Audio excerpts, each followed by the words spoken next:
안녕하세요. 여유로운 노후 채널의 구독자 여러분. 여러분, 믿으실 수 있겠어요? 바로 제 남편이 직접 경찰에 전화해 아내인 저를 체포해가라고 했습니다. 네, 잘못 들으신 게 아닙니다. 시어머니가 거실 바닥을 구르며 입에 거품을 물고 발작을 일으키는 그야말로 아수라장이 된 상황 속에서 말입니다. 제가 세상 전부를 바쳐 사랑했던 남편 박지훈은 경찰관들 앞에서 제 얼굴에 대고 손가락질하며 이렇게 소리쳤습니다. 저 여자입니다. 저 여자가 우리 엄마를 죽이려고 탕약에 독을 탔어요. 당장 저 여자를 잡아가세요. 차가운 수갑이 제 손목을 조여오는 순간 저는 울지 않았습니다. 그저 제 남편의 눈을 그리고 실눈을 뜬 채 회심의 미소를 짓고 있는 시어머니의 눈을 똑바로 쳐다봤습니다. 그리고 저는 알았죠. 이 잔인한 게임은 이제 막 시작되었을 뿐이라는 것을. 제 이름은 서윤아, 올해 28살의 약사입니다. 남편 지훈과는 대학 시절부터 연애를 했습니다. 우리의 사랑은 한때 누구보다 아름답고 낭만적이었습니다.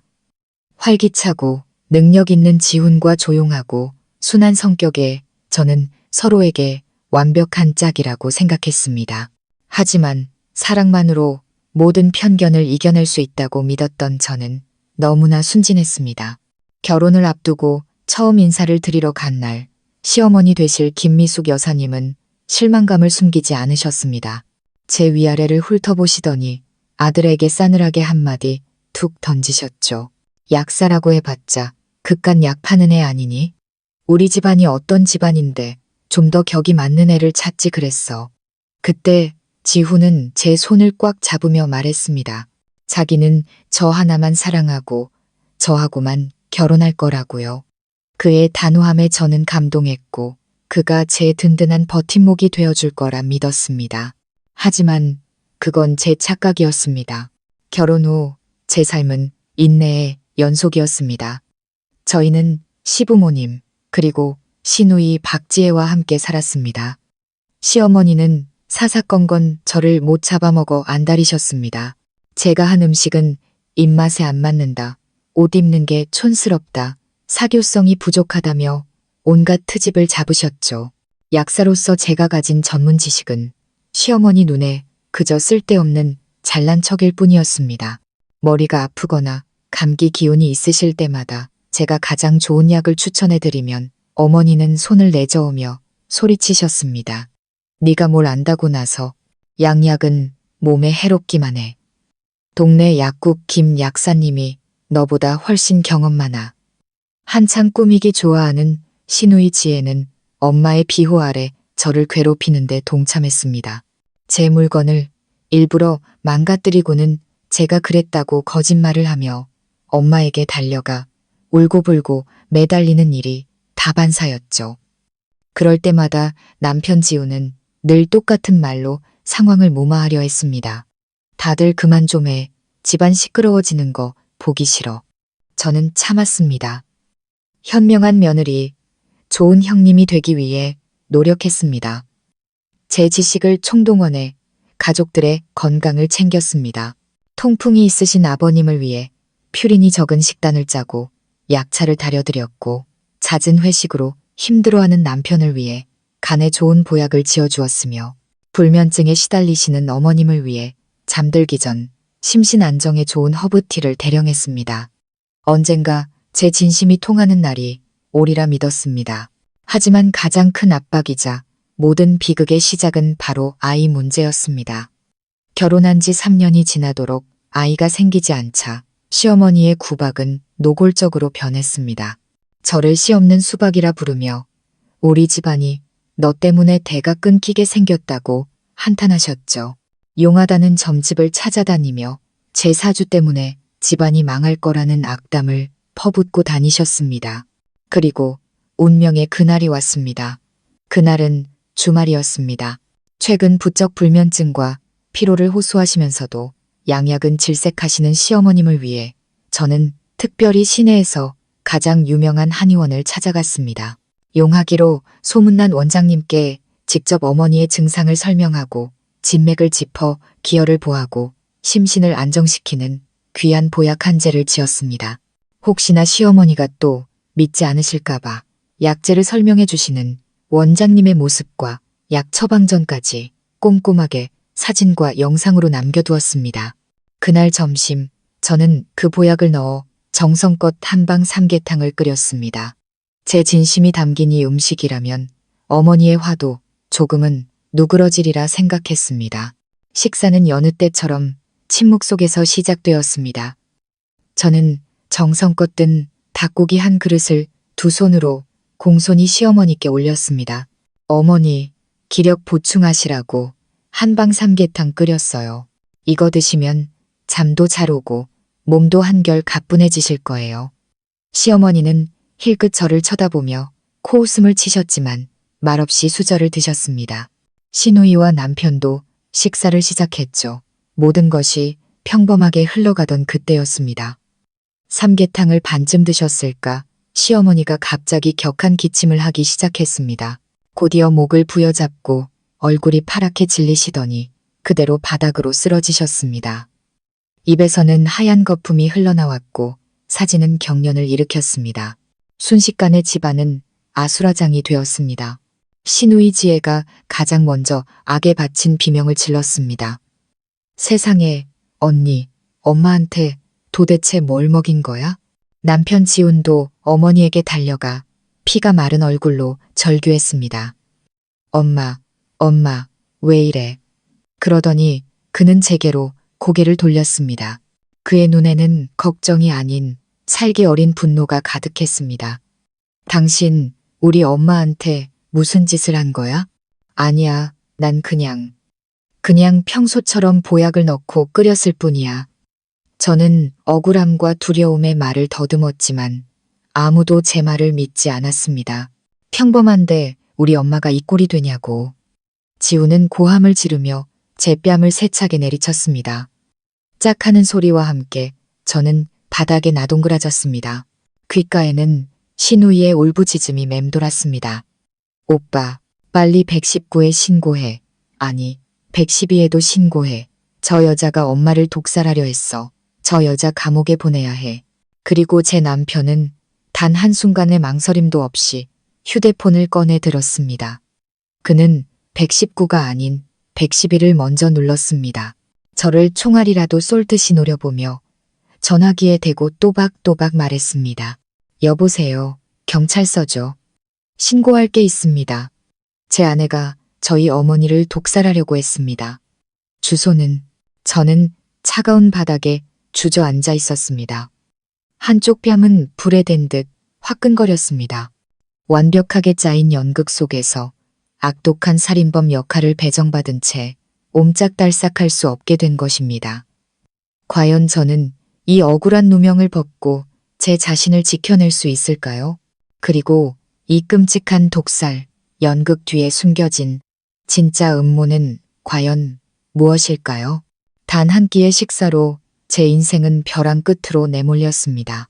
남편에게 독살범으로 몰려 시댁 식구들의 통쾌한 시선 앞에서 경찰서로 연행되었습니다. 경찰차 문이 쾅 하고 닫히는 순간 답답하고 비좁은 공간에 갇혔지만 제 머릿속은 놀랍도록 차분했습니다. 지난 3년간의 결혼 생활, 참고 또 참아왔던 인고의 세월이 슬로우 모션 필름처럼 선명하게 스쳐 지나갔습니다. 그리고 깨달았습니다. 오늘 이 한방 삼계탕은 비극의 시작이 아니라 제 눈물과 인내의 잔을 넘치게 한 마지막 한 방울이었다는 것을. 제가 어째서 이토록 끔찍한 상황에서 평정을 유지할 수 있었는지 이해하시려면 제가 이 집안에 처음 발을 들였던 그날부터 이야기를 시작해야 합니다. 저와 지우는 4년간의 캠퍼스 커플이었습니다. 경영학을 전공한 지우는 언제나 무리의 중심에 있는 활기찬 사람이었고 약학을 전공한 저는 두꺼운 전공 서적에 파묻혀 사는 조용한 학생이었습니다.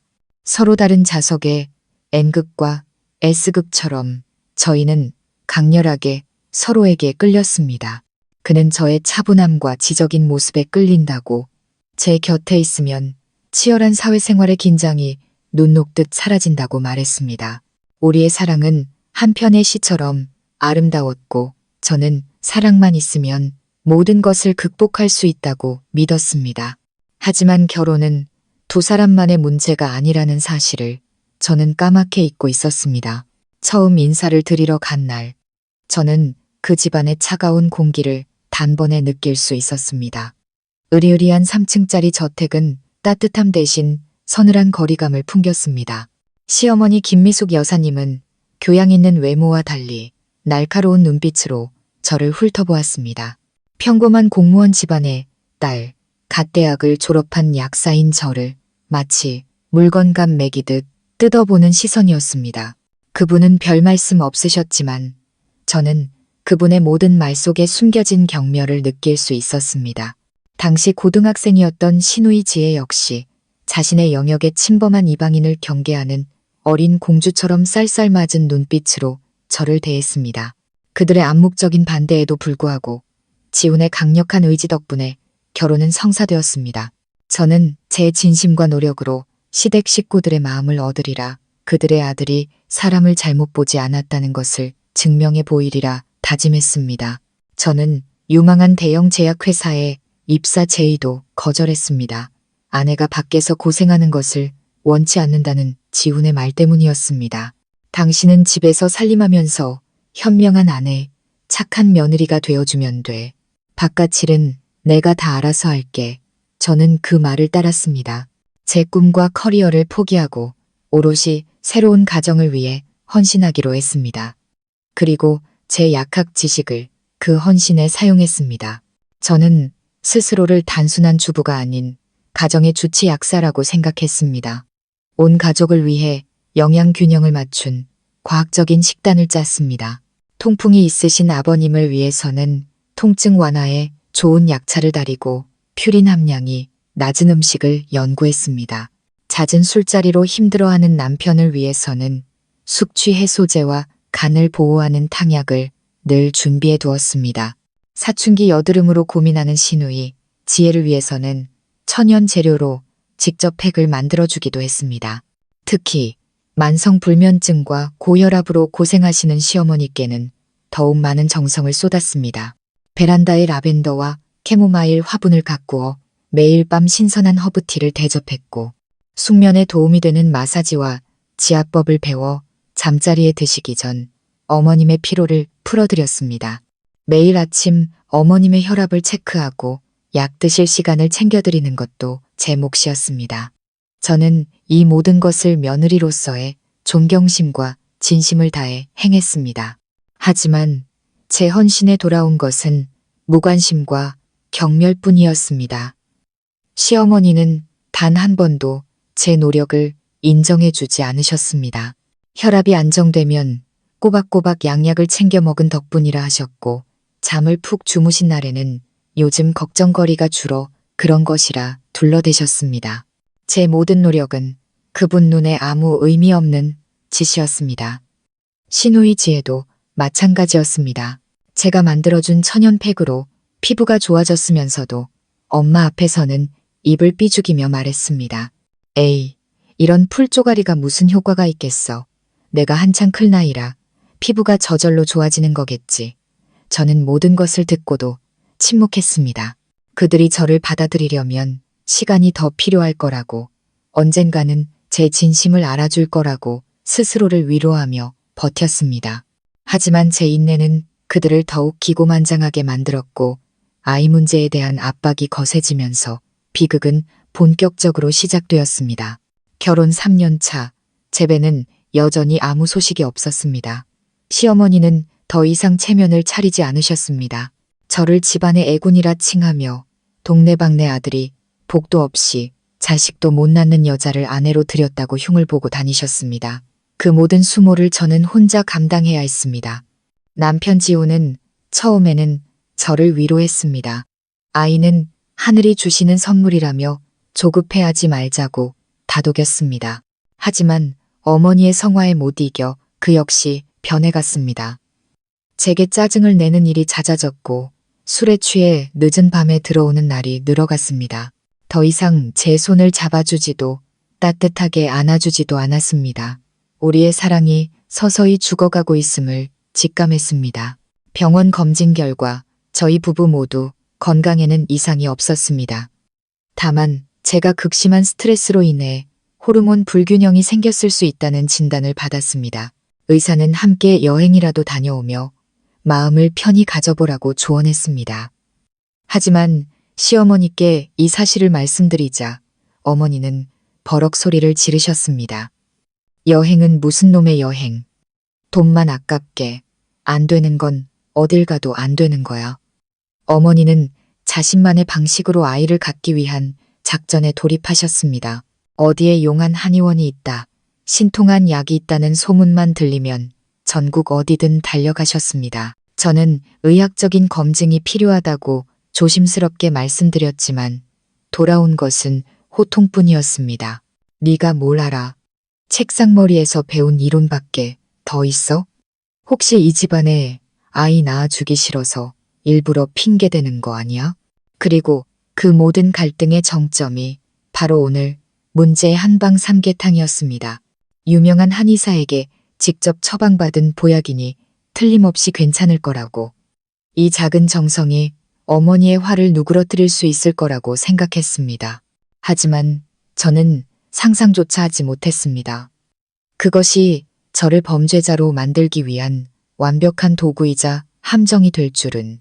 지금 이 순간 경찰차의 답답한 공간에 앉아 창밖으로 스쳐 지나가는 도시의 불빛을 보고 있자니 더 이상 두려움은 느껴지지 않았습니다. 3년간의 인내와 굴욕은 이제 충분합니다. 그들은 스스로 저를 벼랑 끝으로 몰았습니다. 그리고 순한 사람이 궁지에 몰리면 더 이상 순하게만 굴지 않는다는 것을 보여줄 차례입니다.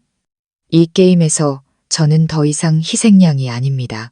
이제부터는 제가 플레이어가 되어 반드시 승리할 것입니다. 경찰서 유치장의 차가운 공기 속에서 저는 오히려 정신이 맑아지는 것을 느꼈습니다. 제 머릿속은 온통 그날의 보약에 대한 생각으로 가득 찼습니다. 그것은 독약이 아니었습니다. 시어머니를 향한 제 걱정과 진심, 그리고 약사로서의 제 모든 전문 지식이 담긴 결정체였습니다. 약사로서 저는 누구보다 건강관리의 중요성을 잘 알고 있습니다. 지난 3년간 저는 항상 제 지식을 이용해 가족들의 건강을 챙겨왔습니다. 하지만 그 중에서도 제 마음을 가장 무겁게 했던 분은 바로 시어머니 김미숙 여사님이었습니다. 고질적인 고혈압과 수년간 어머님을 괴롭혀온 만성불면증, 밤마다 뒤척이며 잠 못 이루시고 낮에는 피곤함에 신경질적으로 변하시는 모습을 보며 제 마음도 편치 않았습니다. 아무리 저를 미워하셔도 그분은 제 남편의 어머니이자 언젠가 태어날 제 아이들의 할머니였습니다. 며느리로서 모른 척할 수는 없었습니다. 저는 어머님의 숙면을 돕기 위해 여러 가지 안전한 방법을 시도했습니다. 베란다에 국화, 연자육, 시계꽃 등 심신 안정에 좋은 허브를 가꿔 매일 밤 직접 차를 끓여 올렸고 어머님이 편안하게 잠드실 수 있도록 머리와 발을 지압해드렸습니다. 하지만 오랜 병세 때문인지 그런 노력들은 큰 효과를 보지 못했습니다. 어머님은 여전히 수면제에 의존하셨고 저는 그 약의 장기 복용이 얼마나 위험한지 잘 알고 있었습니다. 사건이 터지기 일주일 전 어머님의 불면증은 극에 달했습니다. 며칠 밤을 뜬 눈으로 새우다시피 하시며 건강이 눈에 띄게 나빠지셨습니다. 식사 자리에서 아이고 내 팔자야 잠 못 자서 일찍 죽게 생겼다고 한탄하시는 모습에 저는 더 이상 지켜보고만 있을 수 없었습니다. 어머님의 고집을 알기에 대학병원 신경과에 모시고 가는 것은 불가능했습니다. 그래서 저는 한의학, 즉 천연약재를 이용한 양심안신, 영신안신, 요법에 희망을 걸기로 했습니다. 저는 무작정 행동하지 않았습니다. 하루 종일 인터넷과 서적을 뒤져가며 돌팔이가 아닌 진정한 의술과 인술을 갖춘 곳을 찾아 헤맸습니다. 마침내 동료 약사의 추천으로 100년 전통을 자랑하는 경희보감 한의원을 알게 되었습니다. 그곳의 김 원장님은 80세가 넘으신 연세에도 불구하고 한의학계에 살아있는 전설로 불리는 분이셨습니다. 한의원에 도착했을 때 저는 한참을 기다린 후에야 원장님을 뵐 수 있었습니다. 저는 시어머니의 상태를 아주 상세하게 설명드렸습니다. 오랜 불면증과 고혈압, 몸에 열이 많고 소화가 잘 안 되는 체질까지. 저는 원장님께 치료 목적의 강한 약이 아닌 심신을 안정시키고 기혈을 보충하여 숙면을 돕는 절대적으로 안전한 보조 약제를 원한다고 강조했습니다. 또한 혹시 모를 약물 상호작용을 피하기 위해 어머님께서 복용 중인 양약 이름까지 꼼꼼하게 말씀드렸습니다. 김 원장님은 매우 신중하게 제 말을 들으셨습니다. 직접 진맥을 짚지 않으셨음에도 어머님의 상태에 대해 놀랍도록 정확하게 짚어내셨습니다. 신중한 고민 끝에 원장님은 직접 약재를 담아주시며 하나하나 상세히 설명해 주셨습니다. 이것은 복근 산조인인데 마음을 편안하게 해서 불면증의 특효야. 용안육은 심장과 비장을 보호하고 피를 맑게 하지. 원지는 정신을 안정시키고 지혜를 더해주며 연자심은 심장의 열을 내려줄 걸세. 원장님은 이 모든 약재가 귀하지만 성질이 매우 순해서 마치 고급 약차와 같다고 하셨습니다. 일반인이 먹어도 정신이 맑아지고 몸이 가뿐해지는 정도라고요. 특히 이 약재들은 내가 노인분들 체질에 맞게 양을 아주 순하게 조절했네. 닭이나 오골계 같은 음식과 함께 푹 고아내면 약성이 더욱 부드러워지니 부작용 걱정은 전혀 할 필요가 없네라고 확신에 차 말씀하셨습니다. 저는 그 모든 말씀을 하나하나 귀담아 들었습니다. 그리고 혹시 모를 상황에 대비해 한의원의 직인이 찍힌 처방전까지 받아두었습니다. 거기에는 환자 이름과 신경쇠약이라는 진단명까지 명확히 적혀 있었습니다. 그 약재를 손에 들고 집으로 돌아오는 길, 제 마음은 기쁨과 희망으로 가득 찼습니다. 이 보약이 시어머니께 드릴 수 있는 최고의 선물이 되리라. 이 정성 가득한 삼계탕 한 그릇이 지난 세월 동안 쌓인 오해와 편견의 벽을 허무는 다리가 되어주리라 믿었습니다. 어머님께서 꿀잠을 주무시고 상쾌한 아침을 맞이하는 모습을, 그리고 저를 조금은 더 따뜻한 눈빛으로 바라봐 주시는 모습을 상상했습니다. 그래서 그날 점심 저는 온 마음을 다해 한방 삼계탕을 준비했습니다. 가장 좋은 토종닭을 사다 직접 손질하고 귀한 약재와 함께 2시간 넘게 푹 고안했습니다. 약재와 닭고기의 모든 영양이 국물에 오롯이 녹아들도록 정성을 다했습니다. 그렇게 제 진심이 담긴 삼계탕 한 그릇을 어머님께 올렸을 때 제 마음속에는 며느리로서의 순수한 효심 외에 다른 어떤 계산도 없었습니다. 그런데 바로 그 삼계탕에 제 모든 헌신이 담긴 그 음식이 이제는 저를 법정에 세우는 증거물이 되어버렸습니다. 그들은 제가 독을 탔다고, 시어머니를 죽이려 했다고 말합니다. 너무나 어처구니 없는 누명입니다. 약사인 제가 만약 정말 어머님을 해치려 했다면 흔적도 남지 않는 수백 가지의 교묘한 방법을 썼을 겁니다. 이렇게 어설프고 멍청한 방법을 쓸 리가 없습니다. 분명 다른 음모가, 다른 누군가의 손이 개입된 것입니다. 저는 경찰차의 차가운 의자에 앉아 있었지만 머릿속은 그 어느 때보다 명료했습니다. 저는 억울한 누명을 썼고 그 누명을 벗을 증거를 가지고 있습니다.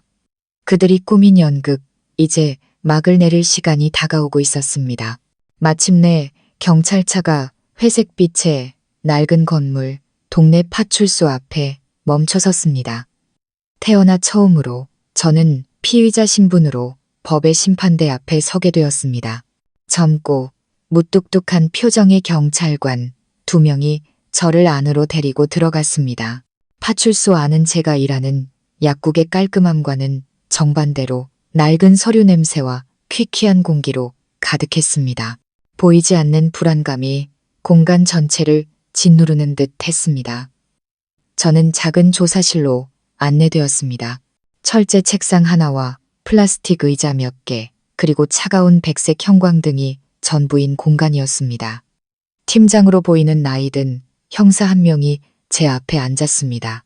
그는 날카로운 눈으로 저를 꿰뚫어 보듯 쳐다보며 감정 없는 목소리로 묻기 시작했습니다. 이름, 주민등록번호. 저는 침착하게 제 인적사항을 말했습니다. 목소리가 떨리지 않도록 등을 곧게 펴고 형사의 눈을 똑바로 쳐다보며 말입니다. 이런 상황에서 두려움을 보이는 것은 곧 죄를 인정하는 꼴이라는 것을 알았기 때문입니다. 왜 여기 와 있는지 압니까? 형사가 물었습니다. 모릅니다. 다만 시댁 식구들이 제가 시어머니를 독살하려 했다고 무고했다는 것만 알고 있습니다. 무고? 형사는 눈썹을 치켜 세웠습니다.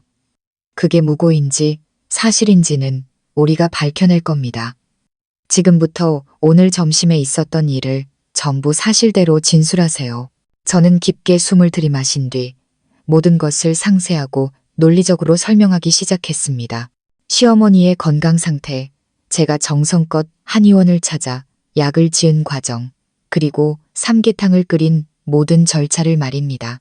저는 약사로서의 제 지식에 근거하여 최대한 객관적이고 이성적으로 상황을 설명하려 애썼습니다. 시댁과의 갈등이나 개인적인 감정은 일절 배제했습니다. 지금은 눈물로 호소할 때가 아니라 이성으로 승부해야 할 때였습니다. 형사는 제 말을 들으며 쉴 새 없이 수첩에 무언가를 기록했습니다. 그는 때때로 제 말을 끊고 날카로운 질문을 던지며 제 진술의 허점을 찾으려 했습니다. 당신이 약사라고 했죠. 그럼 그 약재들의 성분에 대해 정확히 알고 있었습니까? 시어머니가 복용 중인 양약과 상극인 성분은 없었다고 확신할 수 있나요? 저는 자신 있게 대답했습니다. 네, 형사님. 처방받은 약재들은 모두 심신안정과 보혈작용을 하는 순한 약초들입니다. 또한 제가 직접 원장님께 어머니께서 복용 중인 모든 양약에 대해 설명드리고 안전하다는 확답을 받았습니다. 의학적으로 그 약재들이 어머님께서 보이신 것과 같은 급성 중독 반응을 일으킬 가능성은 전혀 없습니다. 제 확신에 찬 대답에 형사는 조금 놀란 듯 했습니다. 그는 잠시 침묵하더니 말했습니다. 일단 당신의 진술은 알겠습니다. 하지만 최종 결론은 병원 검사 결과와 음식물 감식 결과가 나와봐야 알 수 있습니다. 그렇게 말하며 그는 젊은 경찰관에게 눈짓해 저를 다른 방으로 데려가 기다리게 했습니다. 제가 조사를 받는 동안 바깥에서는 시댁 식구들의 완벽한 연극이 계속되고 있었습니다. 남편 지훈과 시누이 지혜 역시 증인 자격으로 조사를 받았고 당연하게도 그들의 모든 진술은 저를 범인으로 몰아가고 있었습니다. 저는 대기실에 살짝 열린 문틈으로 남편의 목소리를 들을 수 있었습니다. 그는 비통한 목소리로 불쌍한 어머니와 악독한 며느리의 이야기를 그려내고 있었습니다. 형사님, 제 아내가 이런 끔찍한 짓을 저지를 줄은 정말 꿈에도 몰랐습니다. 저희 어머니가 가끔 엄하게 대하셨어도 며느리를 얼마나 아끼셨는데요. 아마 아이 문제로 스트레스를 받다가 어머니가 자기를 구박한다고 생각해 앙심을 품은 것 같습니다. 제가 아내를 너무 믿었습니다. 이렇게 잔인한 사람인 줄도 모르고. 그는 심지어 제가 최근 인터넷으로 독초에 대해 검색하고 누군가와 수상한 전화를 하는 것을 봤다는 새빨간 거짓말까지 덧붙였습니다. 지혜는 한술 더 떴습니다. 끄끄 울음을 터뜨리며 자기가 부엌에서 저의 수상한 행동을 목격했다고 진술했습니다. 그때 제가 물 마시러 부엌에 내려갔는데 언니가 탕약에 몰래 뭘 넣고 있었어요. 제가 뭐냐고 물으니까 언니가 깜짝 놀라면서 저한테 신경 끄라고 소리치고는 방으로 쫓아냈어요. 무서워서 아무한테도 말 못했는데 언니가 정말 그런 짓을 할 줄은. 흑흑. 엄마. 두 남매의 연기는 한치의 오차도 없이 완벽했습니다. 그들은 저를 한순간에 피도 눈물도 없는 악마로 둔갑시켰습니다. 그들의 거짓 진술을 들으며 이미 각오했던 일임에도 불구하고 가슴 한구석이 시큰거렸습니다. 억울해서가 아니었습니다. 제가 한때 목숨 바쳐 사랑했던 남자의 잔인함과 위선의 마음이 아팠습니다. 3년의 세월, 그 많던 사랑과 추억을 그는 어쩌면 그렇게 쉽게 짓밟고 자신의 가족을 위해 저를 감옥으로 밀어넣을 수 있는 걸까요? 두 사람의 조사를 마친 형사가 다시 제게로 돌아왔습니다. 이번에 저를 보는 그의 눈빛은 이전과 달랐습니다. 단순한 의심이 아닌 명백한 적의가 담겨 있었습니다. 서윤아 씨, 당신의 진술과 증인들의 진술이 너무나 다릅니다. 남편과 시누이 모두 당신의 수상한 행동을 봤다고 하는데 어떻게 설명하겠습니까? 저는 그의 눈을 똑바로 쳐다보며 평온하게 대답했습니다. 형사님, 그것은 전부 거짓 진술입니다. 저는 더 이상 설명할 것이 없습니다. 진실은 오직 하나이며 저는 과학적인 감식 결과가 제 무죄를 증명해 줄 것이라 믿습니다. 저의 의연한 태도의 형사는 오히려 당황한 듯 보였습니다. 그는 수많은 피의자를 다뤄왔겠지만 저처럼 차분하고 이성적으로 자신의 무죄를 주장하는 사람은 처음이었을 겁니다. 조사는 저녁 늦게까지 계속되었습니다. 그들은 제 결혼 생활에 아주 사소한 부분까지 파고들며 저를 압박했지만 저는 시종일관 침착한 태도를 유지하며 제 무죄를 주장했습니다. 이것은 심리전이었습니다. 먼저 평정을 잃는 사람이 지는 게임이었죠. 그들의 연극이 아무리 완벽해도 과학을 이길 수는 없습니다. 저는 묵묵히 기다렸습니다. 감식 결과가 나올 때까지 제 마지막 카드를 뒤집을 그 순간을 말입니다. 어둠이 짙게 깔리고 조사실의 공기는 더욱 무겁게 가라앉았습니다. 형사는 불리한 증언들을 토대로 저를 더욱 거세게 몰아붙였습니다. 서윤아 씨, 우리가 충분히 기회를 줬는데도 계속 부인하고 있군요. 증인들의 진술은 모두 일치합니다. 마지막으로 묻겠습니다. 당신, 그 삼계탕을 끓이면서 무슨 꼼꼼이가 있었던 겁니까? 저는 이것이 그들의 마지막 심리적 압박이라는 것을 알았습니다. 여기서 흔들리면 모든 것이 끝장이었습니다. 저는 깊게 숨을 들이마시고 가장 차분한 목소리로 말했습니다. 형사님, 저는 결백합니다. 그리고 제게는 그것을 증명할 증거가 있습니다. 증거라는 말에 형사의 눈빛이 순간 흔들렸습니다. 그는 저처럼 궁지에 몰린 피의자가 저렇게 당당하게 나올 줄은 예상하지 못했던 것 같습니다. 때마침 대질신문을 위해 남편 지훈과 시누이, 지혜가 조사실로 들어왔습니다. 제가 증거가 있다고 말하자 두 사람의 얼굴이 순간 굳어졌지만 이내 평정을 되찾는 듯 했습니다. 아마 제가 절망 속에서 발버둥 치는 것이라 생각했겠죠. 증거? 무슨 증거가 있다는 겁니까? 형사가 의심 가득한 목소리로 물었습니다.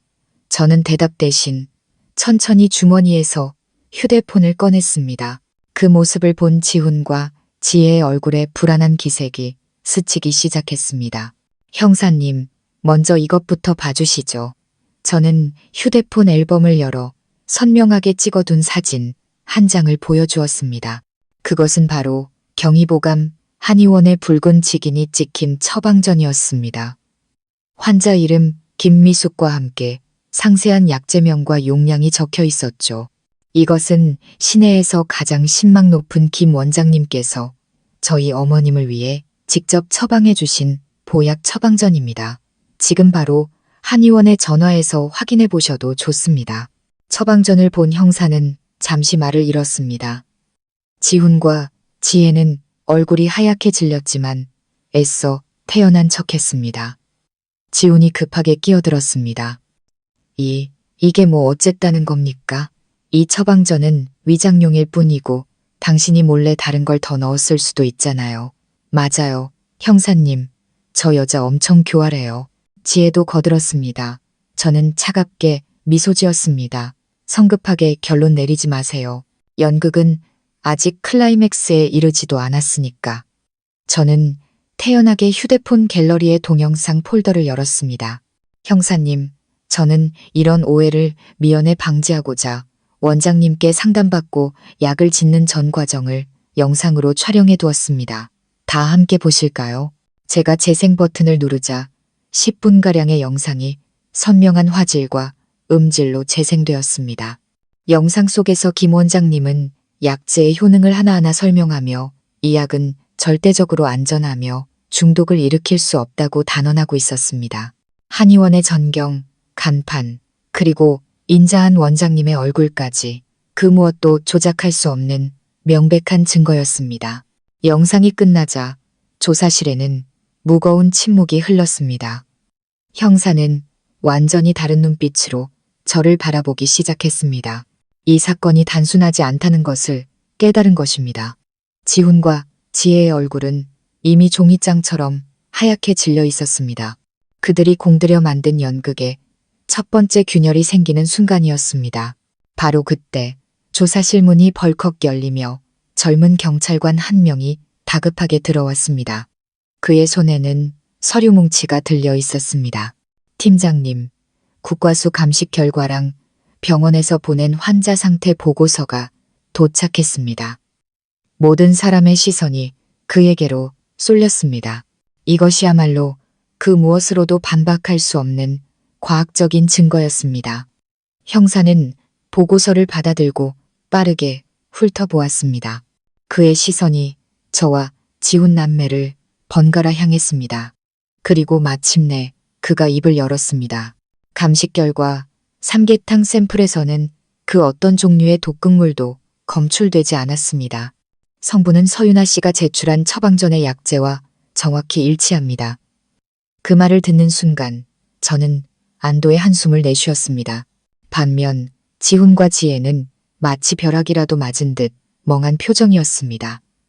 말도 안 돼, 지혜가 소리쳤습니다.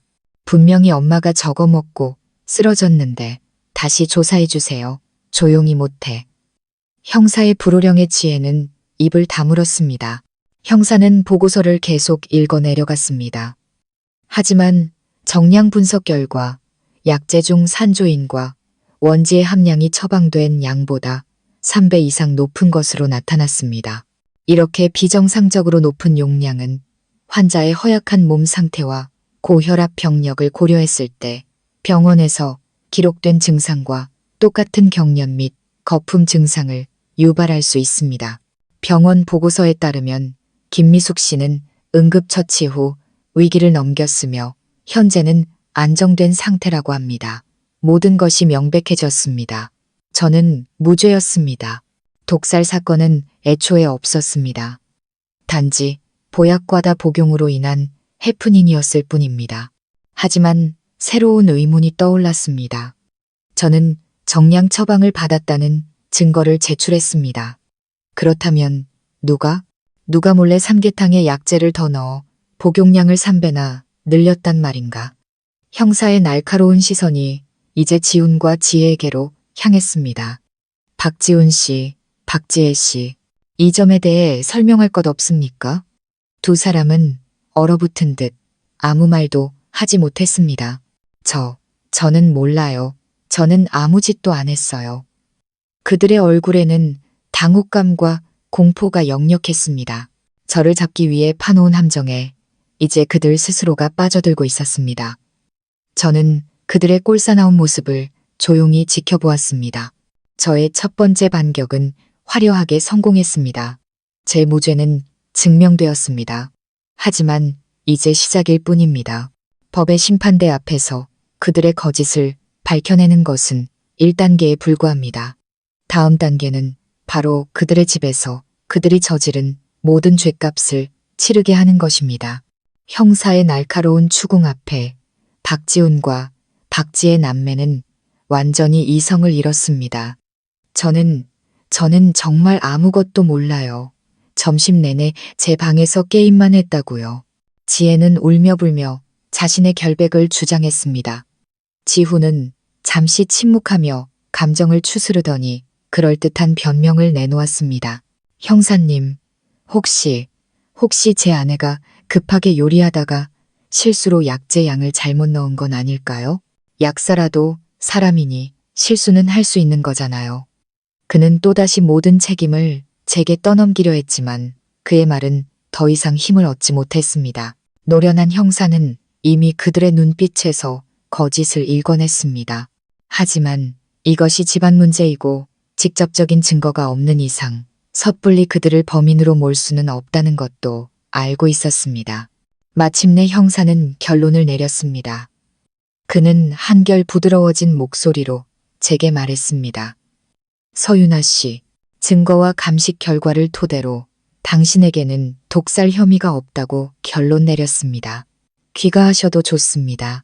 다만 누가 약제 양을 늘렸는지에 대해서는 아직 의문이 남아 있습니다. 가족 측에서 추가 수사를 요청한다면 계속 조사하도록 하겠습니다. 그의 말은 저를 풀어주면서도 한편으로는 법의 한계를 인정하는 것이었습니다. 저는 그들이 절대로 추가 수사를 요청하지 않을 것임을, 그리고 이 사건이 단순한 실수로 종결될 것임을 알았습니다. 하지만 상관없었습니다. 저는 법의 처벌을 원하지 않았습니다. 제 손으로 직접 진실을 밝혀내고 제 방식대로 그들에게 죗값을 치르게 할 것이니까요. 개인 소지품을 돌려받고 조사실을 나왔을 때 지훈과 지혜가 복도에서 저를 기다리고 있었습니다. 그들의 얼굴에서는 더 이상 승리감이나 통쾌함을 찾아볼 수 없었습니다. 대신 당혹감과 약간의 두려움이 서려 있었죠. 유나야, 미안해. 그때는 내가 너무 경황이 없어서 실수를 했어. 화 풀고, 응. 지훈이 다가와 제 손을 잡으려 했습니다. 저는 그의 손을 차갑게 뿌리쳤습니다. 내 몸에 손대지 마. 아직 아무것도 끝나지 않았어. 제 싸늘한 목소리와 의미심장한 눈빛에 두 남매는 움찔했습니다. 저는 더 이상 아무 말도 하지 않고 멍하니 서 있는 그들을 뒤로 한 채 경찰서를 빠져나왔습니다. 저는 바로 집으로 가지 않았습니다. 택시를 타고 시어머니가 입원해 있는 병원으로 향했습니다. 확인해야 할 것이 있었습니다. 제가 도착했을 때 시어머니는 이미 일반 병실로 옮겨져 있었습니다. 아직 창백하긴 했지만 의식은 완전히 돌아온 상태였습니다. 제가 병실 문을 열고 들어서자 시어머니는 쏘스라치게 놀라며 겁에 질린 눈으로 저를 쳐다봤습니다. 네, 네가 어떻게 여기에? 너 잡혀간 거 아니었어? 풀려났어요, 어머님. 저는 의자를 끌어다 침대 옆에 앉았습니다. 저는 무죄니까요. 저는 한치의 망설임도 없이 어머님의 눈을 똑바로 쳐다보며 물었습니다. 몸은 좀 어떠세요? 제가 정성껏 따린 보약, 효과가 좋던가요? 제 비아냥거림에 어머님의 얼굴이 새하얗게 질렸습니다. 난 몰라. 난 아무것도 몰라. 모르신다고요? 저는 비웃음을 흘렸습니다. 제 삼계탕에 몰래 약재를 더 집어넣은 게 누군지도 모르시고요. 아니면 무고죄가 얼마나 무서운 범죄인지도 모르시는 건가요? 늦은 밤 저는 집으로 돌아왔습니다. 집안은 죽은 듯이 고요했습니다. 막 도착한 듯한 지훈과 지혜는 저를 보고 어쩔 줄 몰라 하며 시선을 피했습니다. 차갑게 식어버린 저녁 식사가 차려졌지만 누구도 입을 열지 않았습니다. 한때는 단란했던 식탁이 이제는 초상집처럼 무겁게 가라앉아 있었습니다. 식사 후 지훈이 제 방으로 따라 들어왔습니다. 그는 또다시 사과하며 자신의 어리석음을 탓했습니다. 제게 뭐든 다 해주겠다며 다시는 이런 일이 없을 거라고 약속했습니다. 저는 그저 묵묵히 듣고만 있었습니다. 그러다 딱 한마디 물었습니다. 지훈 씨, 솔직하게 대답해줘. 당신도 어머님과 지혜의 계획에 동참한 거야? 그는 화들짝 놀라며 손사래를 쳤습니다. 아니야, 절대 아니야. 맹세할게. 난 정말 갑작스러운 상황에 놀랐을 뿐이야. 유나야, 제발 날 믿어줘. 그는 절박하게 맹세했지만 3년을 함께 산 저는 그의 눈빛에서 거짓을 읽었습니다. 그가 직접 계획을 세우지는 않았을지라도 최소한 알고 있었거나 암묵적으로 동의했음이 틀림없었습니다. 그는 자신의 가족을 선택했고 저를 희생양으로 삼았습니다. 그날 밤 저는 잠들지 못했습니다. 한때 온 마음을 다해 사랑했던 남자가 옆에 누워 있었지만 이제는 한없이 낯설게만 느껴졌습니다. 제 머릿속에서 새로운 계획이 세워지기 시작했습니다. 이혼은 하지 않을 겁니다. 적어도 지금은 아닙니다. 저는 이 집에 남을 겁니다. 그리고 이 집을 하나의 거대한 무대로 만들 것입니다. 제가 감독이 되어 그들 모두를 제가 쓴 각본의 주연 배우로 만들 것입니다. 그들의 위선적인 가면을 하나씩 벗겨내고 그들이 제게 안겨준 고통과 눈물에 대한 대가를 톡톡히 치르게 할 겁니다. 범인은 이미 밝혀졌습니다. 이제 사냥을 시작할 시간입니다. 독살 소동은 우발적인 사건이 아니라 치밀하게 계획된 음모였습니다. 이런 교활한 가족 전체를 무너뜨리기 위해서는 섣불리 행동해서는 안 된다는 것을 알았습니다. 저에게는 증거가 필요했습니다.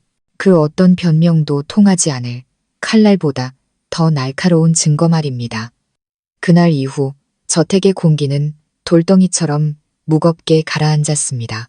시어머니는 퇴원 후 집에 돌아왔지만 더 이상 제게 큰 소리를 치지 못했습니다. 대신 시어머님과 지혜는 저를 증오와 경계가 뒤섞인 눈빛으로 쳐다보며 구석에서 자기들끼리 수군거리다가도 제가 나타나면 입을 꾹 다물었습니다. 남편 지호는 죄책감을 느끼는 남편 역할을 연기하기 시작했습니다.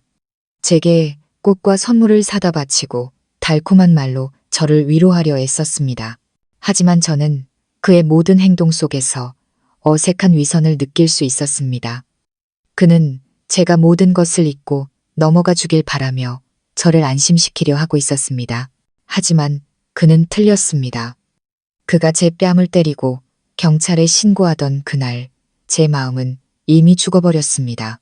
저는 아무 일 없었다는 듯 평소처럼 행동했습니다. 아침 일찍 일어나 식사를 준비하고 집안을 청소하고 나긋나긋하게 말했습니다.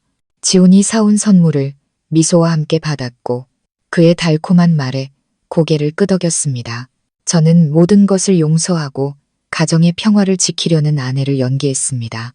저의 갑작스러운 순종에 그들은 서서히 경계심을 풀기 시작했습니다. 그들은 제가 여전히 순하고 어리숙해서 쉽게 조종할 수 있다고 믿었습니다. 하지만 그 순한 양이 이제 날카로운 발톱을 숨기고 조용히 사냥을 계획하고 있다는 사실을 그들은 까맣게 몰랐습니다. 제 계획의 첫 단계는 이 집을 거대한 무대로 만드는 것이었습니다. 그들의 모든 말과 행동을 제 손안에 넣기 위해 저는 몰래 카메라를 설치하기로 결심했습니다. 이것은 매우 신중하고 정교한 작업이었습니다. 저는 대학 동기이자 현재 첨단 보안 장비 회사에서 엔지니어로 일하는 친구에게 연락했습니다. 노인들의 생활 습관 연구를 위해 초소형 녹화 장비가 필요하다는 그럴듯한 거짓말을 했고 친구는 의심 없이 최신형 스파이캠을 추천해 주었습니다. 탁상시계, 휴대폰 충전기, 와이파이 공유기, 심지어 옷걸이 모양으로 완벽하게 위장된 초소형 카메라들이었습니다. 고화질 녹화와 녹음이 가능하고 휴대폰으로 실시간 확인까지 할 수 있는 장비들이었죠. 마침내 기회가 왔습니다. 주말 아침 시어머니와 시누이는 절에 갔고 남편은 중요한 사업 파트너와 테니스 약속이 있었습니다. 모두가 집을 비운 사이 저는 즉시 행동에 착수했습니다. 심장이 미친 듯이 뛰었지만 저는 서둘러 움직였습니다. 가장 중요한 장소인 것을 그들의 대화가 대부분 이루어지는 소파와 탁자가 잘 보이는 위치에 시계형 카메라를 설치했습니다. 식탁 쪽을 향하는 콘센트에는 충전기형 카메라를 꽂아두었습니다. 그 다음은 사건의 현장이었던 부엌이었습니다. 저는 싱크대 하부장 아래 누구도 발견할 수 없는 곳에 단추만한 초소형 카메라를 부착했습니다. 마지막으로 남편 지훈의 서재에 옷걸이형 카메라를 설치했습니다. 저는 그가 단순히 우유부단한 공범이 아닐 수도 있다는 더 큰 비밀을 감추고 있을지 모른다는 예감이 들었습니다. 설치를 마친 후 저는 휴대폰으로 모든 카메라의 연결 상태를 확인했습니다. 집안 곳곳의 모습이 선명한 화질로 제 휴대폰에 전송되었습니다. 저는 모든 흔적을 완벽하게 지우고 다시 침대로 돌아가 아픈 척 연기를 계속했습니다. 그들이 돌아왔을 때 아무도 이상한 낌새를 눈치채지 못했습니다. 이제 모든 것이 달라졌습니다. 저는 더 이상 수동적인 관객이 아니었습니다. 저는 이제 이 집의 모든 비밀과 거짓말을 손에 쥔 유일한 감독이 되었습니다. 저는 끈기 있게 기다렸습니다. 그들의 추악한 맨얼굴과 검은 속내가 보이지 않는 카메라 렌즈 앞에서 스스로 드러날 그 순간을 덫은 놓였습니다. 이제 물고기들이 스스로 그물 안으로 들어올 일만 남았습니다. 저는 보이지 않는 거대한 그물을 집안 곳곳에 쳐놓고 교활한 사냥감들이 스스로 덫에 걸려들기만을 기다렸습니다. 그리고 그 기다림은 길지 않았습니다. 불과 며칠 뒤 카메라에는 저를 해치려 했던 음모의 전말뿐만 아니라 제가 상상조차 할 수 없었던 잔인한 배신과 충격적인 비밀이 고스란히 담겼습니다. 저의 순종적인 태도에 시어머니와 시누이는 완전히 경계심을 푼 상태였습니다. 그들은 제가 남편에 대한 사랑과 두려움 때문에 완전히 굴복했다고 믿었습니다. 그래서 더 이상 조심하지 않고 본색을 드러내기 시작했습니다. 사건은 카메라를 설치하고 사흘째 되던 날 밤에 일어났습니다. 그날도 지우는 접대를 핑계로 늦게 들어왔고 저는 평소처럼 그를 위한 해장국을 준비해둔 뒤 먼저 잠자리에 드는 척했습니다. 하지만 사실 저는 침대에 누워 무선 이어폰을 낀 채 휴대폰 화면으로 집안의 모든 상황을 지켜보고 있었습니다. 밤 11시가 거의 다 되었을 무렵 제가 깊이 잠들었다고 확신한 시어머니와 시누이는 거실 소파에 앉아 자기들만의 비밀스러운 대화를 시작했습니다. 엄마, 나 너무 무서웠어. 엄마 잘못되는 줄 알고.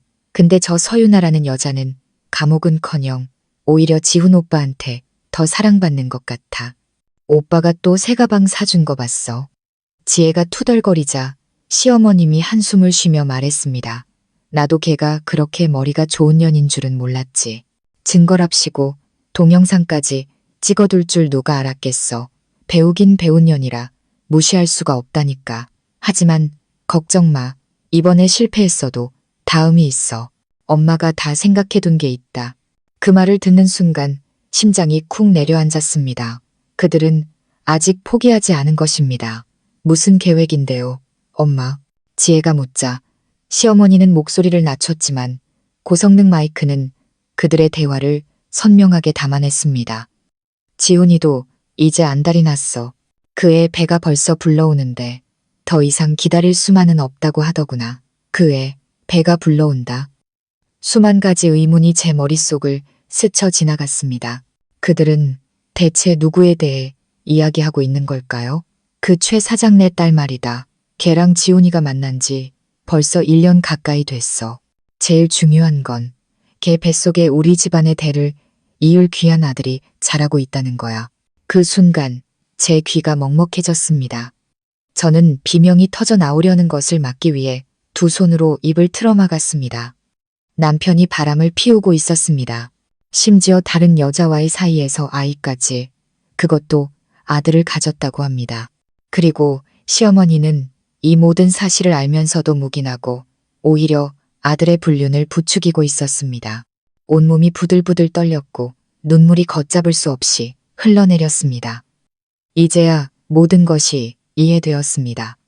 지훈의 차가운 태도, 잦은 출장, 낯선 여자 향수 냄새, 흩어져 있던 모든 조각들이 맞춰지며 잔인한 배신의 그림이 완성되었습니다. 그들은 단지 아이 문제로 저를 압박한 것이 아니었습니다. 이미 지훈을 위한 다른 길을, 아들을 낳아줄 다른 여자를 준비해 두었던 것입니다. 그리고 저는 그들의 계획에 방해가 되는 하루빨리 뽑아버려야 할 것이 같은 존재일 뿐이었습니다. 시어머니의 다음 말은 그들의 검은 속내를 남김없이 드러냈습니다. 사실 삼계탕에 약을 더 넣는 계획도 내가 지훈이랑 다 상의하고 꾸민 일이야. 서윤아 걔를 몇 년 감옥에 보내버리면 그걸 빌미로 지훈이가 이혼을 요구하는 거지. 조용히 이혼하고 나서 최 사장네 딸을 새 며느리로 들이면 손주도 얻고 저 꼴 보기 싫은 년도 쫓아내고 일석이조 아니겠어? 근데 그년이 생각보다 만만치 않아서 계획이 틀어진 거지. 이제 다른 방법을 써야 해. 그랬습니다. 제 남편은 단순한 공범이 아니라 이 모든 비극의 주동자 중 한 명이었습니다. 그가 제게 날렸던 딱이 경찰서에서의 거짓 진술, 그 모든 것이 치밀하게 계산된 연기였습니다. 그럼 이제 어떻게 할 건데요? 지혜가 묻자 시어머니는 자신만만한 목소리로 대답했습니다. 이제부터 내가 중독 후유증으로 시름시름 앓는 척할 거다. 매일 머리가 아프다, 어지럽다 하면서 걔를 들들 볶는 거지. 지훈이도 일부러 걔한테 차갑게 대하고 남편한테 사랑도 못 받고 시어머니한테 구박만 당하는데 제발로 이혼 서류에 도장 찍고 나가지 않고 배기겠어? 그때가 되면 위자료 한 푼 안 주고 내쫓을 수 있는 거야. 지옥이 뭔지 제대로 맛보게 해줘야지. 지옥이라는 마지막 말을 듣는 순간 제 눈물은 멈췄습니다. 그 대신 온몸이 얼어붙는 듯한 차가운 분노가 저를 지배했습니다. 지옥이라고? 나한테 지옥을 맛보게 해주겠다고? 좋아. 누가 진짜 지옥을 맛보게 될지 똑똑히 보여주지. 저는 20분이 넘는 그 영상을 소중하게 저장했습니다. 이것은 더 이상 단순한 무고의 증거가 아니었습니다. 머리부터 발끝까지 썩어빠진 한 가족의 추악한 범죄 기록이었습니다. 그들의 연극은 폭로되었습니다. 이제 서윤아, 바로 제가 이 연극의 마지막 장을 쓸 차례입니다. 그 어떤 비극보다 더 참혹한 결말을 그들에게 선사할 것입니다.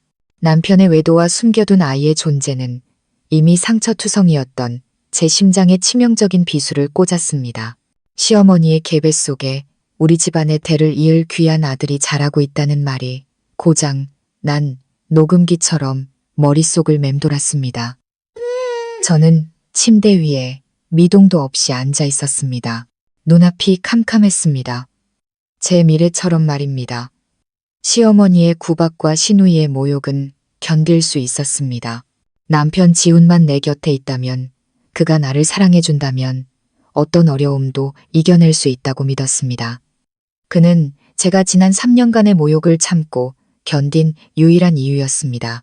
하지만 이제 그 마지막 동아줄마저 끊어져 버렸습니다. 그는 단순히 우유부단한 공범이 아니라 제 인생의 비극을 연출한 주연 감독이었습니다. 그의 늦은 귀가, 화장실에서의 은밀한 통화, 급하게 삭제되던 메시지들, 그리고 제가 일의 스트레스 때문이라고 순진하게 믿었던 그의 냉담함, 그 모든 것이 기만이었음을 이제야 깨달았습니다. 저는 정교하게 짜인 거짓 연극 속에서 혼자 진짜 사랑을 하고 있었던 바보였습니다. 배신감은 억울함보다 더 끔찍한 고통을 안겨주었습니다. 억울함은 이성으로 싸워 정의를 되찾을 수 있지만 배신은 제 심장을, 제 모든 믿음과 희망을 산산조각 내버렸습니다. 저는 소리 없이 눈물을 흘렸습니다. 제 순진했던 지난날을 위해, 헛되이 버려진 3년의 청춘을 위해, 그리고 추악한 거짓과 계산으로 더럽혀진 제 첫사랑을 위해 울었습니다. 얼마나 지났을까? 지훈의 차가 들어오는 소리에 정신이 번쩍 들었습니다. 저는 황급히 눈물을 닦고 잠든 척했습니다. 지금 이 순간 약한 모습을 보여서는 안 됐습니다. 그는 조용히 옷을 갈아입고 제 옆에 누워 습관처럼 저를 안으려 했습니다. 그의 손이 제 몸에 닿는 순간 저는 참을 수 없는 혐오감에 몸서리를 쳤습니다. 다른 여자와 함께 있다. 온 남편, 자신의 가족과 함께 나를 파멸시킬 계획을 꾸미는 남자와 한 침대에 누워있다는 사실에 숨이 막힐 것 같았습니다. 그날 밤 저는 뜬 눈으로 밤을 새웠습니다. 그리고 깨달았습니다. 더 이상 무너질 수 없다고. 이제는 사랑이 아닌 짓밟힌 제 자존심을 위해 일어서야 한다고.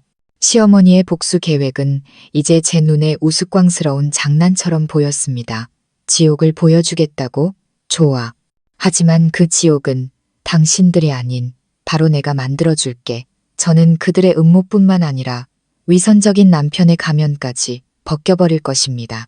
그들이 애타게 기다리는 귀한 손주를 그들 집안의 가장 큰 수치로 만들어줄 것입니다. 다음 날 아침 저는 완전히 다른 사람이 되어 침실을 나섰습니다. 저는 이혼하지 않을 겁니다. 적어도 지금은 아닙니다. 저는 그들이 제게 주려 했던 지옥을 그들 스스로가 체험하게 만들 것입니다. 저는 상황 역전이라는 이름의 새로운 연극을 시작했습니다. 아침 식사 자리, 저는 죄책감 가득한 표정으로 시어머니께 반찬을 올려드렸습니다. 어머니, 지난 며칠간 정말 많이 반성했어요. 제가 생각이 짧았어요. 어머니 허락도 없이 마음대로 약을 지어온 건 명백한 제 잘못이에요. 부디 저의 어리석음을 용서해 주세요. 저의 갑작스러운 변화에 시댁 식구들은 모두 놀란 표정이었습니다. 시어머니는 잠시 의심의 눈초리를 보내더니 이내 거만한 표정으로 헛기침을 하며 말했습니다. 잘못한 걸 알았으면 됐다. 앞으로는 며느리 도리를 다하도록 해.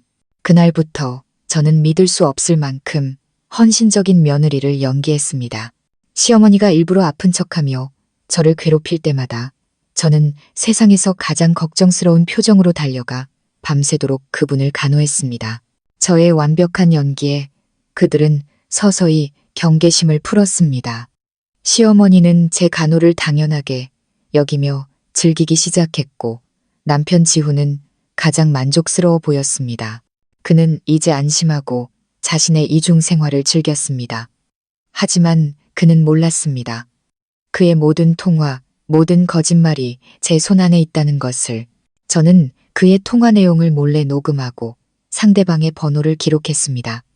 그 정보를 토대로 최유라라는 상간녀의 신상과 주소를 알아내는 것은 어렵지 않았습니다. 저는 흥신소에 의뢰했고 며칠 만에 두꺼운 파일 하나를 손에 넣었습니다. 파일 안에는 지훈과 그녀가 데이트하고 쇼핑하고 심지어 호텔에 드나드는 사진까지 담겨 있었습니다. 결정적으로 그녀가 산부인과에서 정기 검진을 받는 사진도 있었습니다. 시어머니가 말한 임신 4개월은 사실이었습니다. 사진들을 보며 제 심장은 다시 한번 차갑게 식었습니다. 질투는 나지 않았습니다. 사랑은 이미 죽었으니까요. 다만 한 집에 살면서 가면을 쓰고 있는 저 남자에 대한 혐오감만이 들끓었습니다. 제 계획은 순조롭게 진행되고 있었습니다. 저는 2개의 강력한 무기, 즉 시어머니와 신우이의 음모가 담긴 영상과 남편의 외도, 증거 파일을 손에 넣었습니다. 하지만 아직 때가 아니라고 생각했습니다. 저는 그들이 단순히 망신을 당하는 것뿐만 아니라 가장 믿었던 사람에게 배신당하는 고통을 느끼길 바랐습니다. 그들의 가장 큰 희망인 귀한 손주를 파괴하고 싶었습니다. 더 대담하고 잔인한 새로운 계획이 제 머릿속에서 피어올랐습니다. 제가 감독하는 이 연극에 이제 새로운 주인공이 등장할 차례였습니다. 그리고 그 주인공은 이 모든 것을 끝낼 마지막 비장의 카드가 될 것입니다. 그들이 거짓된 행복에 취해 미래를 준비하는 동안 저는 남편의 외도 증거를 차곡차곡 모으고 있었습니다. 하지만 운명은 제게 상상 이상의 선물을 안겨주었습니다. 바로 그들을 뿌리부터 파괴할 수 있는 충격적인 비밀이었습니다. 흥신소에서 받은 파일을 검토하며 저는 최유라라는 여자에 대해 깊이 파고들기 시작했습니다. 지훈의 사업 파트너 딸인 그녀는 젊고 아름답고 세련된 여자였습니다. 약사로서의 제 직감은 무언가 석연치 않다고 속삭이고 있었습니다. 저는 흥신소에 추가 의뢰를 했습니다. 이번 목표는 지훈이 아닌 오직 최유라였습니다. 그녀의 모든 동선과 인간관계를 샅샅이 추적해달라고 요청했습니다. 그리고 일주일 후 흥신소에서 보내온 보고서는 제 상상을 뛰어넘는 것이었습니다. 최유라는 지훈뿐만 아니라 강태우라는 유명 헬스 트레이너와도 은밀한 관계를 맺고 있었습니다. 보고서에는 2사람이 몰래 데이트하는 사진과 함께 그녀의 기이한 동선이 기록되어 있었습니다. 그녀는 지훈을 만난 직후 항상 강태우를 만나러 갔습니다. 마치 지훈은 돈을 위한 물주이고 강태우가 진짜 사랑인 것처럼 보였습니다. 끔찍한 가설이 제 머릿속을 스쳐 지나갔습니다. 그녀 뱃속의 아이는 과연 박지훈의 아이가 맞을까? 저는 흥신소의 2사람의 관계를 더 깊이 파헤쳐 달라고, 특히 그녀가 임신했을 시점의 행적을 집중적으로 조사해 달라고 요청했습니다. 그리고 마침내 결정적인 증거가 제 손에 들어왔습니다. 흥신소는 한적한 카페에서 최유라와 강태우가 격렬하게 다투는 장면을 몰래 촬영한 영상을 보내왔습니다. 영상 속에서 강태우는 최유라를 거칠게 추궁하고 있었습니다. 솔직히 말해. 그 애, 내 애야. 아니면 그 늙은이 애야. 최유라는 당황하며 주변을 살피더니 목소리를 낮춰 속삭였습니다. 미쳤어. 조용히 해. 당연히 당신 애지. 하지만 그 남자 애라고 해야 우리 미래가 보장되잖아. 그 인간 멍청하고 순진한 데다 아들 타령까지 해서 속이기 쉬워. 당신은 그냥 조용히 그림자 아빠 역할이나 하고 있어. 내가 그 집에 들어가기만 하면 당신이 원하는 거 뭐든 다 해줄 수 있단 말이야. 온몸에 소름이 돋았습니다. 제 남편은 상간녀에게 철저히 이용당하고 다른 남자의 아이를 자기 아이인 줄 알고 기뻐하고 있었던 것입니다.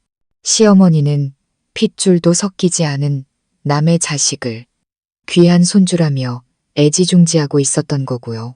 그들은 저를 파멸시키기 위해 온갖 악행을 저질렀지만 결국 자기들이 들인 여우에게 제대로 뒤통수를 맞은 셈이었습니다. 제 손에는 이제 원자폭탄보다 더 강력한 무기가 들려 있었습니다. 저는 서두르지 않기로 했습니다. 그들이 거짓된 행복에 푹 빠져 결혼을 준비하고 새로운 미래를 꿈꾸게 내버려 둘 것입니다. 그리고 그들의 행복이 절정에 달하는 그 순간 이 엄청난 선물을 터뜨릴 것입니다. 그들의 희망이 산산조각 나는 모습을, 그들의 자존심이 나락으로 떨어지는 모습을 똑똑히 지켜보는 것, 그것이 바로 진짜 지옥일 테니까요. 저는 마지막 비장의 카드를 손에 쥔 인내심 강한 사냥꾼이 되었습니다. 그리고 이 잔인한 연극의 마지막 무대는 화해라는 이름으로 위장된, 그러나 실상은 심판을 위한 가족 파티가 될 것이었습니다. 저는 주말을 이용해 가족 파티를 열자고 제안했습니다. 어머니, 지난번 일 이후로 집안 분위기가 너무 무거워요. 이번 주말에 다 같이 식사하면서 묵은 감정을 풀고 화해하는 자리를 만들면 어떨까요? 제 친구들이랑 오빠 친구들도 초대해서 북적북적하게요. 화해라는 말에 시어머니와 지혜는 긍정적인 반응을 보였습니다. 제가 완전히 항복했다고 생각한 것이겠죠. 저는 남편에게 최유라 씨도 초대하자고 제안했습니다. 여보, 최유라 씨 얘기 많이 들었어요. 예쁘고 말도 잘 통한다면서요. 이참에 초대해서 저랑도 친구하면 좋잖아요. 제 대담한 제안에 남편은 잠시 당황했지만 이내 저를 속 깊고 현명한 아내라며 칭찬하고는 흔쾌히 동의했습니다. 그는 그것이 마지막 심판을 위한 소환장이라는 것을 꿈에도 몰랐을 겁니다. 파티는 고급 레스토랑의 VIP 룸을 통째로 빌려 진행되었습니다. 저는 이벤트 업체에 의뢰해 가족의 추억을 상영한다는 명목으로 대형 스크린까지 설치했습니다. 그날 모든 주인공이 모였습니다. 화려하게 차려입은 시어머니와 시누이, 다정한 남편인 척 연기하는 지훈, 그리고 마지막으로 주인공인 최유라가 등장했습니다. 그녀는 도전적이면서도 승자의 여유가 담긴 눈빛으로 제게 인사했습니다. 안녕하세요, 형님. 지훈 씨한테 얘기 많이 들었어요. 저는 평생 잊지 못할 미소를 지으며 대답했습니다. 안녕하세요. 저도 얘기 많이 들었어요. 어서 앉아요. 이제 한 가족이나 마찬가지인데. 운명의 파티가 시작되었습니다. 모두가 어색한 미소 뒤에 각자의 음모를 숨긴 채 화기애애한 분위기를 연출했습니다. 식사가 거의 끝나갈 무렵 저는 자리에서 일어났습니다. 어머님, 그리고 여러분. 오늘 이 자리를 위해 제가 작은 선물을 준비했습니다. 우리 가족의 소중한 순간들이 담긴 영상이에요. 다 함께 스크린을 봐주세요. 영상은 저희의 결혼 사진, 가족 여행 사진 등 평화로운 모습으로 시작되었습니다. 하지만 갑자기 화면이 바뀌며 익숙한 저희 집 거실이 나타났습니다. 그리고 그날 밤 시어머니와 시누이가 자신들의 범죄를 스스로 자백하는 모습이 고스란히 재생되었습니다. 사실 삼계탕에 약을 더 넣는 계획도 내가 지훈이랑 다 상의하고 꾸민 일이야. 서윤아 걔를 몇 년 감옥에 보내버리려고. 그 순간 레스토랑 안의 모든 시선이 지훈에게로 향했습니다. 그는 석고상처럼 굳어버렸습니다. 최유라 역시 믿을 수 없다는 표정으로 지훈을 쳐다봤습니다. 화면에서는 계속해서 시어머니의 목소리가 흘러나왔습니다. 최 사장네 딸 뱃속에는 우리 집안의 대를 이을 귀한 아들이 자라고 있다. 모든 것이 폭로되었습니다. 시어머니와 지혜는 의자에 주저앉아 부들부들 떨기만 했습니다. 하지만 아직 끝이 아니었습니다. 이건 첫 번째 선물이었고요. 이건 어머님과 최유라 씨께 드리는 두 번째 선물이에요. 우리 집안의 귀한 손주 탄생을 축하하며 이번에는 영상이 아닌 음성 파일이 레스토랑 스피커를 통해 울려 퍼졌습니다. 솔직히 말해, 그 애, 내 애야? 아니면 그 늙은이 애야? 미쳤어. 조용히 해. 당연히 당신 애지. 하지만 그 남자 애라고 해야 우리 미래가 보장되잖아. 자신의 목소리가 흘러나오자 최유라는 비명을 지르며 자리에서 벌떡 일어났습니다. 모든 사람의 경멸, 어린 시선이 그녀에게로 쏟아졌습니다. 방금 전까지 손주를 얻을 생각에 기뻐하던 시어머니는 이제 가장 큰 고통에 빠졌습니다. 그녀는 최유라에게 손가락질하며 말을 잇지 못했습니다. 네, 네가 감히 나를 속여. 지훈 역시 분노에 찬 눈으로 그녀를 노려보았습니다. 최유라는 저를 가리키며 아니야, 저 여자가 날 함정에 빠뜨린 거야 라고 발악했지만 이미 때는 늦었습니다. 그녀는 수치심에 얼굴을 감싸쥐고 룸 밖으로 뛰쳐나갔습니다. 운명의 파티는 잿더미만 남긴 채 끝났습니다. 한때 거만하고 자신만만했던 시댁 식구들은 이제 고개도 들지 못한 채 앉아 있었습니다. 모든 패가 공개되었고 승자는 바로 저였습니다. 저는 자리에서 일어나 그들을 마지막으로 쳐다보며 차갑고 단호하게 말했습니다. 당신들의 연극은 이걸로 끝났습니다. 모든 비밀이 폭로된 후 파티룸에는 숨막히는 정적만이 흘렀습니다. 시어머니는 넋이 나간 사람처럼 허공만 바라보고 있었습니다. 귀한 손주라는 가장 큰 희망이 물거품이 되고 믿었던 예비 며느리에게 처참하게 배신당한 충격에 그녀는 완전히 무너져 내렸습니다. 시누이 지혜는 의자에 웅크린 채 두려움과 수치심에 끄끄 울고 있었습니다. 하지만 가장 극적인 반응을 보인 것은 제 남편 박지훈이었습니다. 그는 갑자기 벌떡 일어나 룸 밖으로 뛰쳐나가더니 잠시 후 독한 술병을 들고 돌아왔습니다. 그는 벽나발을 불며 미친 사람처럼 웃기 시작했습니다. 하하하, 전부 다 거짓말이었어. 그는 어머니와 동생을 차례로 가리키더니 제 앞으로 다가와 갑자기 무릎을 꿇었습니다. 유나야, 내가 잘못했어. 정말 잘못했어. 나는 쓰레기야. 병신이야. 제발, 제발 나를 용서해줘. 우리 다시 시작하자. 응, 내가 다 버리고 당신한테만 잘할게. 그의 절박한 사죄에도 제 마음은 조금도 흔들리지 않았습니다. 저는 그의 손에서 제 다리를 차갑게 빼냈습니다. 일어나, 지훈 씨. 지금 당신 모습 정말 비참해 보여. 당신은 나한테 잘못한 게 아니야. 당신 자신의 어리석음에 잘못한 거지. 우리 사랑은 이미 오래전에 죽었어. 당신이 나 대신 당신 가족을 택했을 때, 당신이 다른 여자와 잠자리를 했을 때, 그리고 당신이 내 뺨을 때리고 경찰에 신고했을 때 완전히 죽어버렸다고. 저는 테이블 위에 USB 하나를 올려놓았습니다. 이 안에는 모든 증거가 들어있어. 이거 하나면 당신 가족은 전부 끝장이야. 그는 새파랗게 질렸습니다. 저는 이혼 서류를 내밀었습니다. 여기 사인해. 그리고 이 집은 우리 공동명의 재산이니까 집값의 절반을 위자료로 지급해. 이건 재산 분할이 아니야. 내 3년의 청춘과 내가 받은 육체적, 정신적 고통에 대한 보상금이야. 당신과 당신 가족의 악행에 대한 대가라고. 동의하면 이 USB는 영원히 세상에 나오지 않을 거야. 거절하면 내일 이건 내 변호사 책상 위에, 그리고 아마 모든 언론사 책상 위에 올라가게 되겠지. 선택해. 지우는 더 이상 선택의 여지가 없었습니다.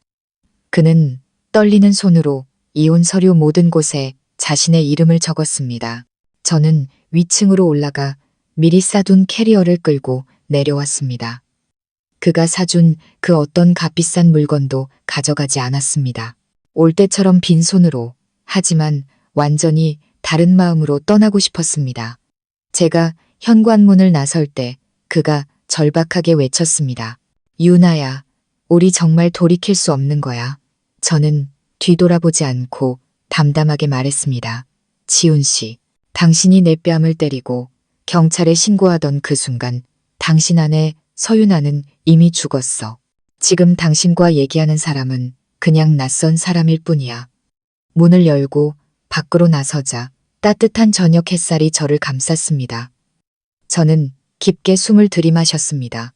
제 가슴이 이렇게 가볍고 자유로웠던 적은 없었습니다.